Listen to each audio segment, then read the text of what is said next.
Hey guys, this is another informational tidbit. A lot of you guys enjoyed the set of stories I did on Sunday.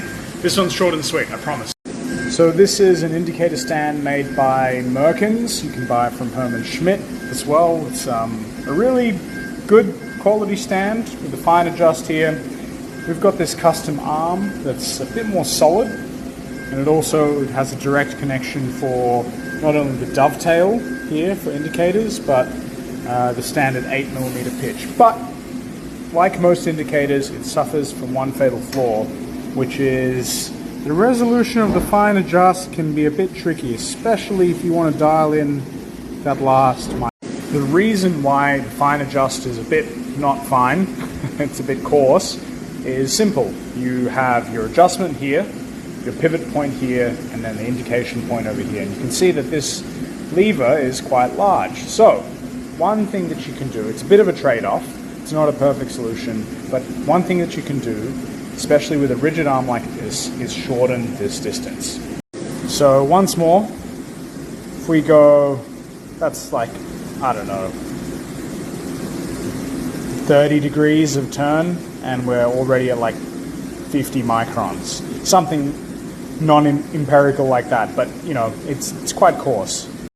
So, same setup, except I've pivoted the arm over, let's call it, I don't know, 20 degrees.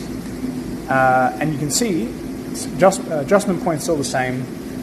We've got our pivot point still the same, but our indication point is way closer. So we've maybe, I don't know, quartered that distance. And we can see here, that same 30 degrees or so is now 20 microns. But let's go further. Let's see how far we can push this. And here you can see that pivot point and this indication point are now just a couple of millimeters apart if you draw a line through the axis of rotation around that pivot. So if you pay attention to the needle and my hand turning this guy, that's about, what, a quarter turn, and we didn't move more than a micron. So back to here, back to there. That's like, oh, well, actually, yeah, it's about a micron and a half. 2 microns on that indicator. So we've now cheated the system using first principles, literally just levers, to extend our resolution. Okay, it's not perfect, because what's happening? Well, as we pivot this, the axis of indication changes here on the dial indicator. When we're here, the dial indicator movement is collinear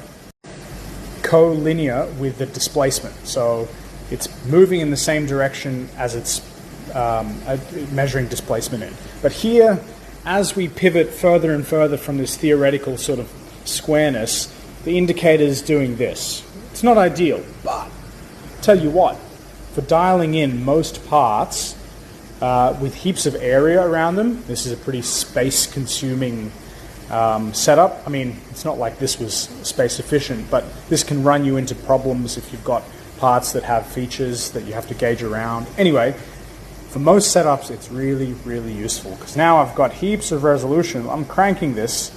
That was like 10 microns that I moved, but you saw how many rotations I've got here.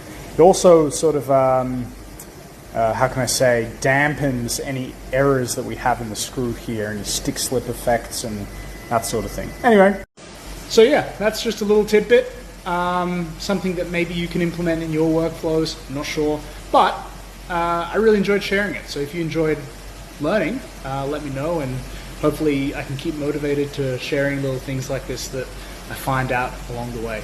Cheers!